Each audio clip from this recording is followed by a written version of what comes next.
nhớ sông nữa nhớ sông tập cái gì xưa đang sập cùng sầu hết chua nó chế nhớ chế sẽ chế với cái tao kéo xí nè tôi bỏ phát kỳ chụp phát cứ nè thay phát kỳ chụp phát cứ nè tôi có sự tao sai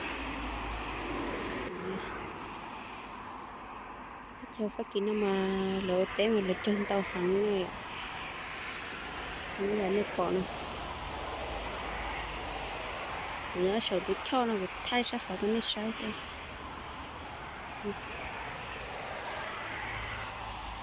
lỡ cho bác kia chế lỡ sửa chế cho hắn chế lỡ cho tao ít theo nữa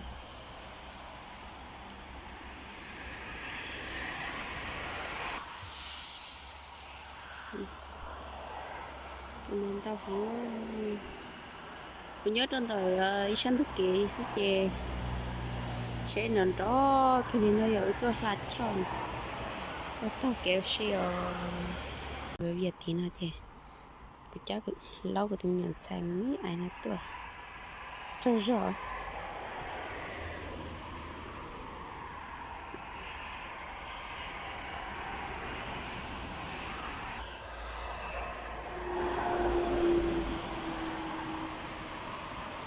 lấy cái cho nó là kệ nó chè bây giờ tôi cho xin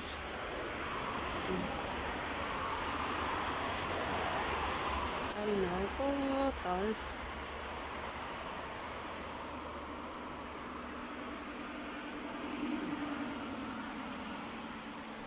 nhau chế sẽ chế là nhau bây tôi thọc kế xưa tôi là bố bé lo chế họ đặt anh chế nó bé nó tao lo sai đàn nó xong nó là sai sang đàn nó không có bố bé còn mà được thay được cái sợ tao sai nữa của chú chế mua xưa nó lo chế chỉ thà không bé đi chế rồi nó rồi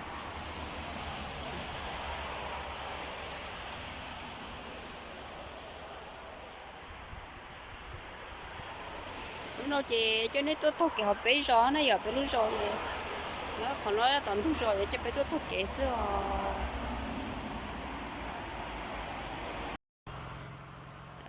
là có đã lòi à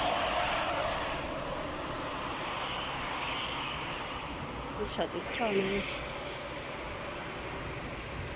tôi cho nó mình phải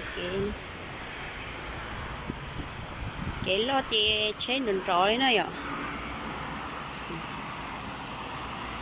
để li tế xưa để li tế không phải chỉ tế nó là tế li tế không thích tiền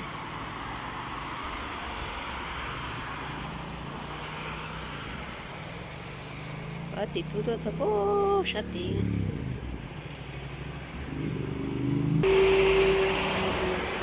nó rồi thay chỉ khí thì phát kinh tế nó trong nó sẽ là tao sai đấy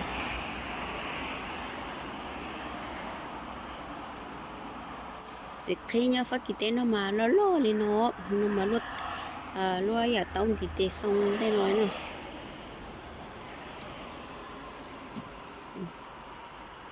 chỉ chân chứ cần điều nó chỉ thua thay thì nó trong nó sai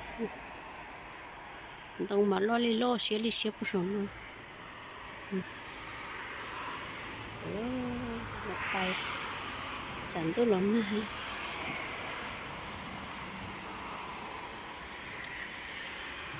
có thể chỉ tôi thôi sát tiền nó kia bớt sầu kệ nó thay nó sai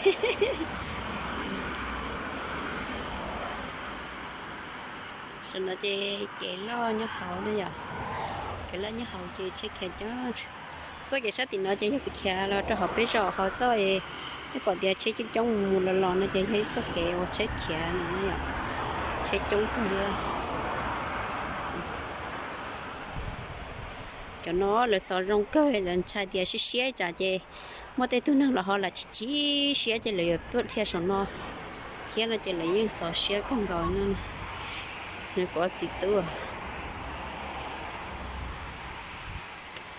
cái này tôi căng luôn nè cái school phê là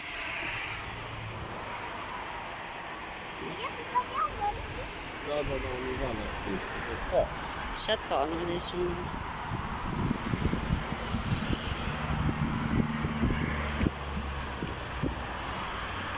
Kể chân cha cần gặp phụ tổ hay vậy.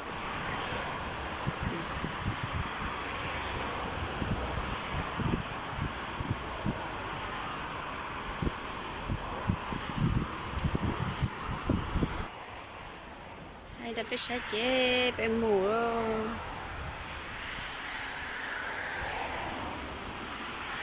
Nó chế bé nhớ chế nó tay thì cho nên tôi chỉ học cuộc sinh nó xin là thấy không mẹ cho nên sợ để tao sai xưa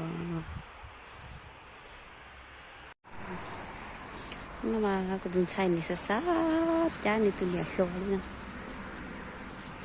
ở cái lọc bài thấy mềm mềm cho nên tao sai cái đuôi chàng là mà trơn trọ chăn nhá hồng theo xua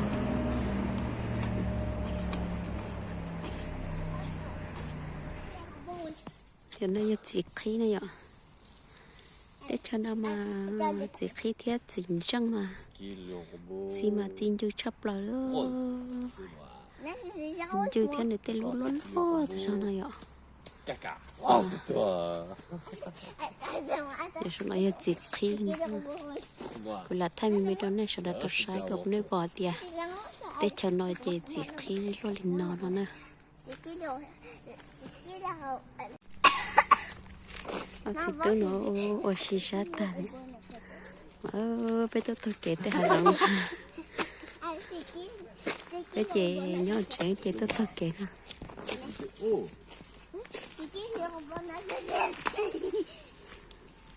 nó chị cứ tụi chị chờ sao họ lụy được bé nhỏ là bé vật thì chị sao họ lụy bé nhỏ chị này ạ thì bé chúa chị bé tôi kể nhiều chuyện nè tụi cha nhớ chị lo nên nó nhỏ chị là tại sáng đầu mình chỉ một tô kể nội dung mình chỉ xứ là giờ chị tin tại chị nhưng nó nhỏ học chị chưa nhỏ không qua thì phải hay là chị chưa trâu chị xứ này ạ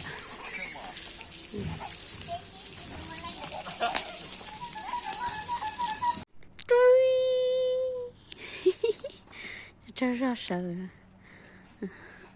anh chỉ tưởng là trâu xịt tới ra sẽ thì biết là trâu này biết chưa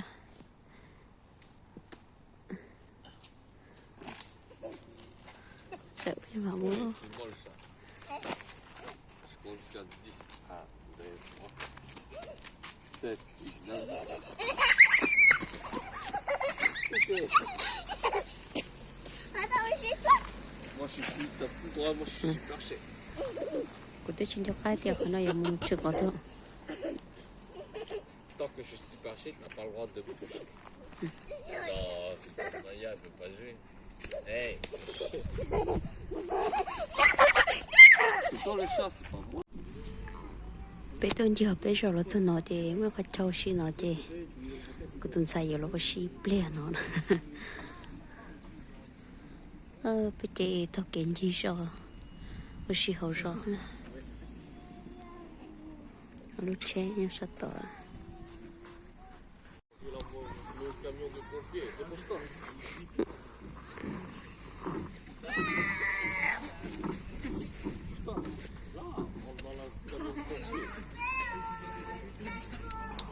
bim bum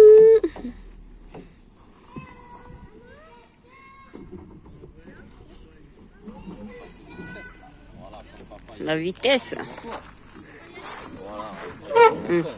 Change les vitesses, tu sais. Regarde devant toi. Voilà. Change les vitesses. Mais laisse ta main et regarde changer comme ça. Voilà. Voilà. Mets les gyrophares. C'est pas pour. Regarde devant toi. Change les vitesses. Regarde devant toi. Voilà. Tourne à gauche, tourne à droite. Ça, c'est les clignotants. Ça, c'est les clignotants.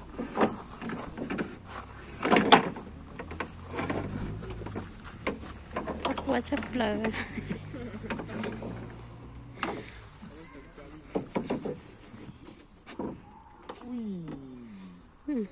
Regarde.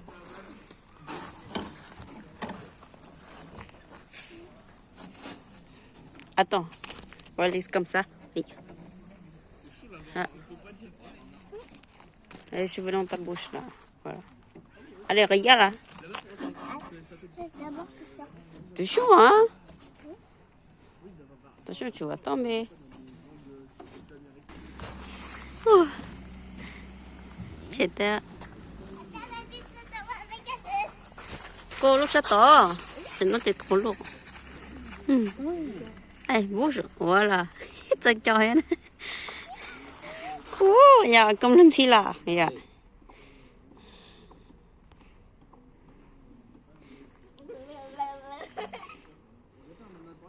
Maya.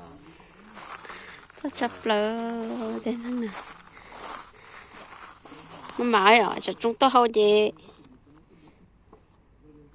Dạ mama.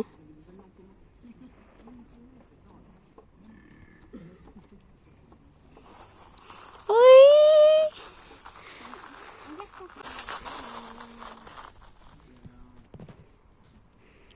Nó một ba thia là sẽ phải lo lý cái ba thứ gọng tài ạ. Giờ chẳng hạn sẽ từ trong xem mong à. Đó này, nhớ hồn trong nhớ học lợi rồi, học bé rồi nó vậy. Thấy đứa này tao say, rồi cứ cho tao thì nó cứ thích gì, họ nó bỏ luôn lên đảo nó hay vậy. Đó này, mình nhớ yêu sĩ tao nó, với chị tôi anh chị rồi. Anh chị say phải cái tên và tên chế rong câu rồi, thì chúng muốn vào một chế chế, thì tôi chị say phải cái chó thế này ạ, thì nó, để cứ cho chân tông cứ ở trong sầu, ý nhon chuối luôn, tao sợ là tao sợ thế nào nè, xong giờ liền hỏi.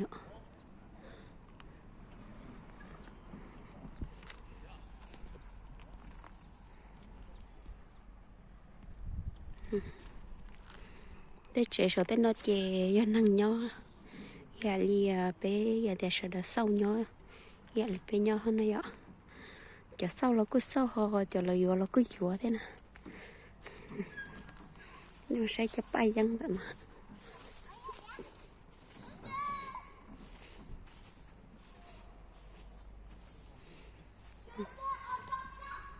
bay dân nè, thế gì chập bay dân nó nhớ trâu sắc còn tên nó chỉ cho mua vậy.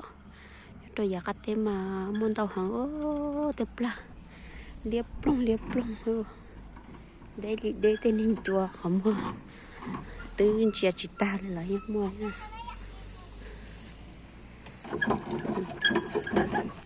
Fais bien une photo. Dạ.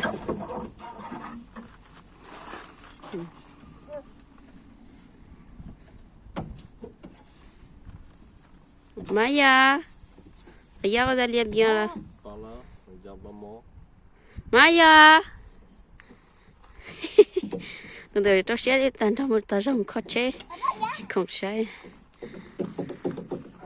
Nó mãi chặt cho xe lại chị cái này.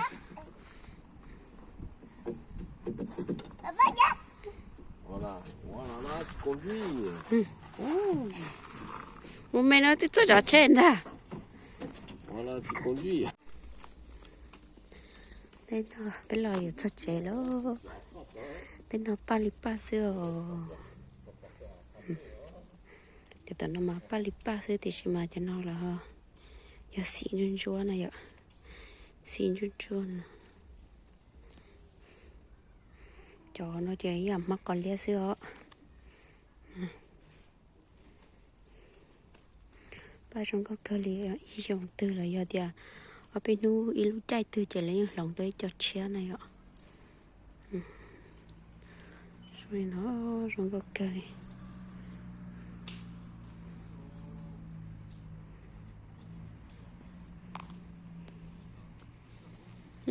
Cho nó bị hông can lia nè.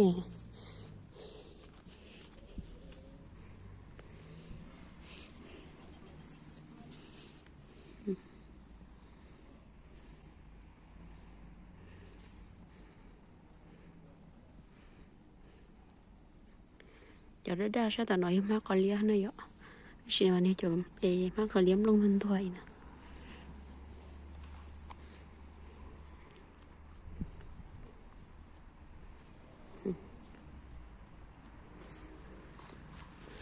Đây là pan cho câu nè, hay xin là sống gia đình nó, sống câu chơi á.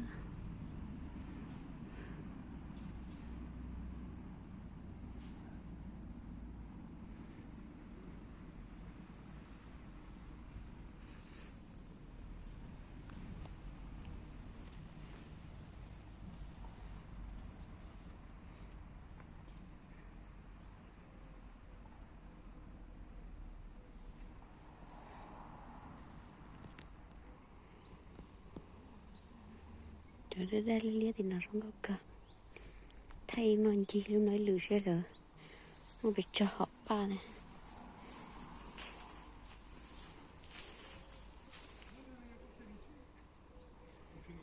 Nó sống câu cả này.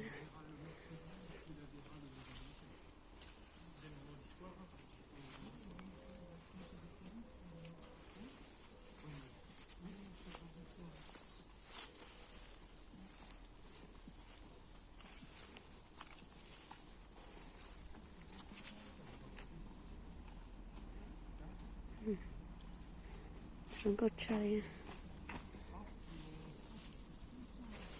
cho nó này ạ, cho nó cũng tiếp bỏ phát kỳ là cho gọi là mua tờ ta la đó để cho nó mà lọt cười. Sống câu chơi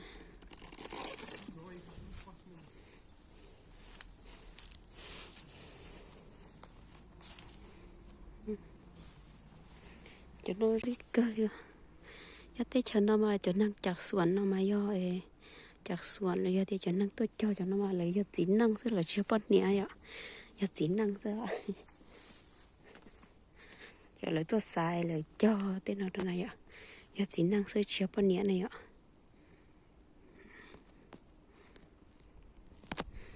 Thì nào nó là một trẻ đâu, là một trẻ là và ta gù ta thay chiếc thi cho cái tao sẽ là nuôi chay cậu ý liền là chè chiếc thi chín trăm hai trăm chè của mà lấy cho nên bé một khởi chín trăm này ba mà trong câu tiền này nó tới chờ phát kỳ nó mà chín trăm nó lo tại sao đây ạ, nó mãi cho bé một khởi chín trăm kê lý nó xin chỉ đôi nó chụp hơi số lần số tuổi cho bé là tao kể nó xứ tôi một tao kể nó hết chè tao kể gì học bé giỏi này ạ thì nó sẽ chè mà lịch xin chỉ đôi tao lên nia lịch giỏi nữa nó chè cho nên tôi chơi lên nó này ạ ba mà rừng câu trả lại cho người tên tôi kể nó rồi nhưng tao rừng câu lên nè lên nó đó chuyện để chè lúc đi ở rừng theo xin chỉ lên nó xưa chụp hơi số lần số tụ bên mà lịch xin chỉ đua đầu lịch giàu nhớ rong này xóa lần số tụ nữa